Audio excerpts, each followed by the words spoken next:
Selamat pagi, salam sejahtera untuk kita sekalian yang dimungkinkan oleh Tuhan berjumpa satu dengan yang lain melalui napas hidup karunia-Nya. Mari kita bersyukur dalam doa. Ini kami Tuhan, dalam kerinduan yang satu, mencintai Tuhan dengan segenap hidup kami. Karena itu, kami rindu untuk membuka dan membaca serta merenungkan firman-Mu sebagai dasar kekuatan kehidupan anugerah Tuhan, di mana Engkau tempatkan kami. Karena itu ya Allah, karuniakan kami hikmat-Mu, sehingga firman ini tidak sia-sia. Di dalam nama Tuhan Yesus, kami berdoa untuk itu. Amin. Saudara, firman Tuhan pagi ini, Mazmur pasal 1, ayat 1 sampai ayatnya yang ke-6. Firman Tuhan berkata, jalan orang benar dan jalan orang fasik. Berbahagialah orang yang tidak berjalan menurut nasihat orang fasik, yang tidak berdiri di jalan orang berdosa, dan yang tidak duduk dalam kumpulan pencemooh. Tetapi yang kesukaannya ialah Taurat Tuhan, dan yang merenungkan Taurat itu siang dan malam. Ia seperti pohon yang ditanam di tepi aliran air, yang menghasilkan buahnya pada musimnya, dan yang tidak layu daunnya. Apa saja yang diperbuatnya berhasil. Bukan demikian orang fasik. Mereka seperti sekam yang ditiupkan angin. Sebab itu orang fasik tidak akan tahan dalam penghakiman. Begitu pula orang berdosa dalam perkumpulan orang benar. Sebab Tuhan mengenal jalan orang benar, tetapi jalan orang fasik menuju kebinasaan. Demikian saudara firman Tuhan yang diperkenankan bagi kita membaca mendengar, untuk kita hayati dan pegang bagi kehidupan kita hari ini. Mau menyapa saya dan Anda dengan satu teguran hidup. Memilih kebahagiaan. Saudara, tidak sedikit orang mau melakukan apa saja asal hidupnya bahagia, asal hidupnya puas dan tentram menurut seleranya dan ukurannya. Maka tidak heran pula anak-anak muda lari ke narkoba, ke dunia pre-seks. Orang-orang yang lebih tua menyibukkan diri dengan mencari harta dan kekuasaan. Orang lain mencari agama-agama, kebatinan, apapun yang dapat mententramkan hati mereka. Tetapi mereka yang memilih hal-hal tadi akhirnya harus jujur mengakui bahwa kenikmatan sesungguhnya kontras dengan kebahagiaan. Kenikmatan tidak identik dengan kebahagiaan, bertolak belakang. Jadi, adakah pilihan yang tepat? Mazmur 1 saudara memberikan jawabannya secara menyeluruh ayat 1 sampai ayat 6. Kita boleh melihat dari satu sisi, misalnya sisi negatif. Dikatakan kebahagiaan tidak didapat dari perbuatan fasik atau berdosa. Maka orang yang mau berbahagia harus menjauhi semua hal yang membawanya tiba pada kubangan dosa. Jikalau tidak, kehidupan berdosa akan membawa kegagalan hidup atau kebinasaan. Dan akhirnya kebinasaan yang kekal oleh karena mereka mencintai kefasikan itu. Sebaliknya saudara, dari sisi positif kita dapat melihat yang diuraikan dalam perikop tadi.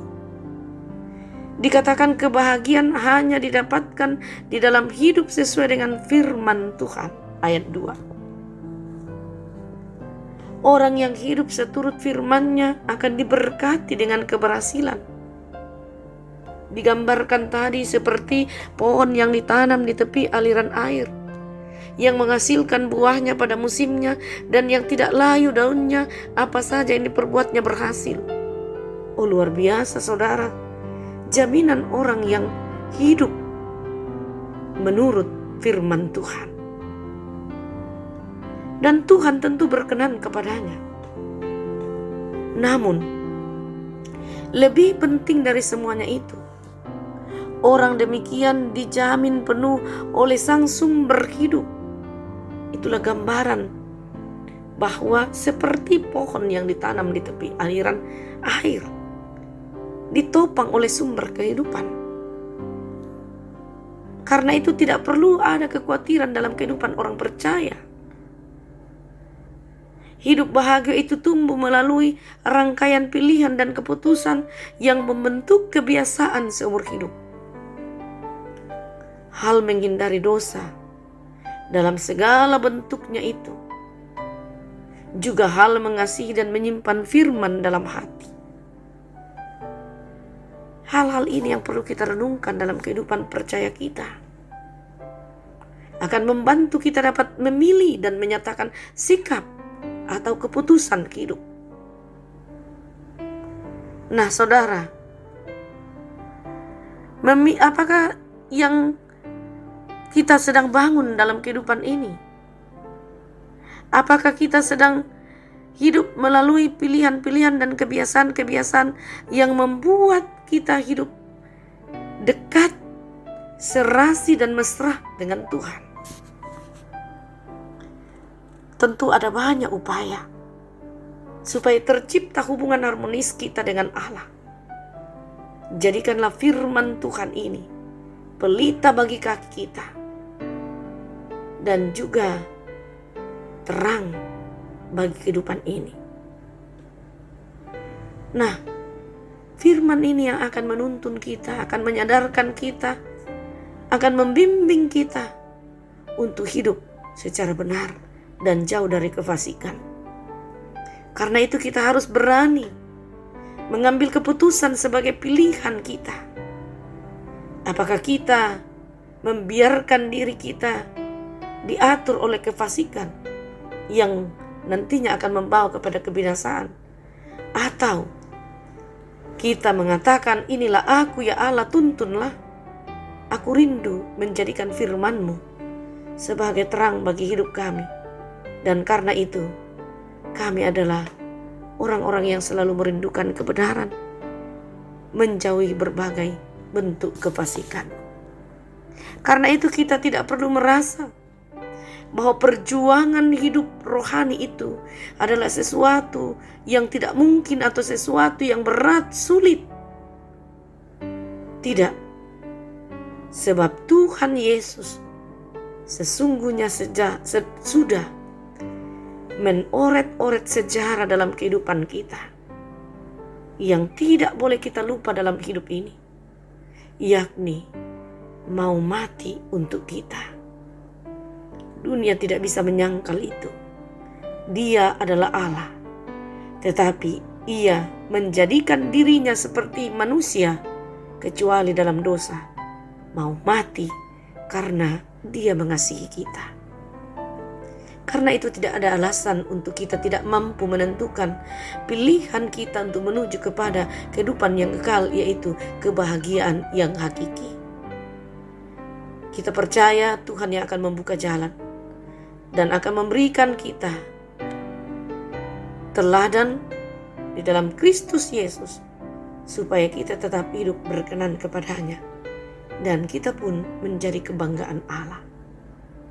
Terima kasih Bapa di sorga, kami telah selesai merenungkan firman. Biarlah boleh bermakna bagi kehidupan kami. Firman-Mu ini akan menjadi teguran manis bagi kami, kekuatan bagi kami, sukacita bagi kami. Karena itu, segala rencana kami hari ini, kinerja usaha, pekerjaan pelayanan, kami serahkan ke dalam tangan Tuhan berperkara. Begitu pula dengan semua sahabat-sahabat kami, keluarga kami, masyarakat di mana kami ada, lingkungan, serta pemerintah, gerejamu, kami serahkan ke dalam tangan-Mu. Tuhan selalu mengasihi dan memberkati kami. Kami berdoa ya Tuhan, untuk para orang tua kami, dalam keterbatasan mereka karena usia. Ada yang masih bisa berinteraksi, ada yang sudah tidak bisa apa-apa, ditopang dan ditolong. Karena itu karuniakanlah kasih setia, cinta kasih kepada mereka yang melakukannya, supaya ada kebahagiaan tersendiri bagi orang tua kami. Namamu dimuliakan. Kami berdoa ya Tuhan bagi mereka yang berbeban karena duka cita, hiburkan dan kuatkan, topang mereka, mampukan melewatinya. Begitu pula kami berdoa bagi mereka yang dalam pergumulan karena sakit penyakit, baik yang ada di rumah maupun di rumah sakit, maupun yang ada di tempat isolasi.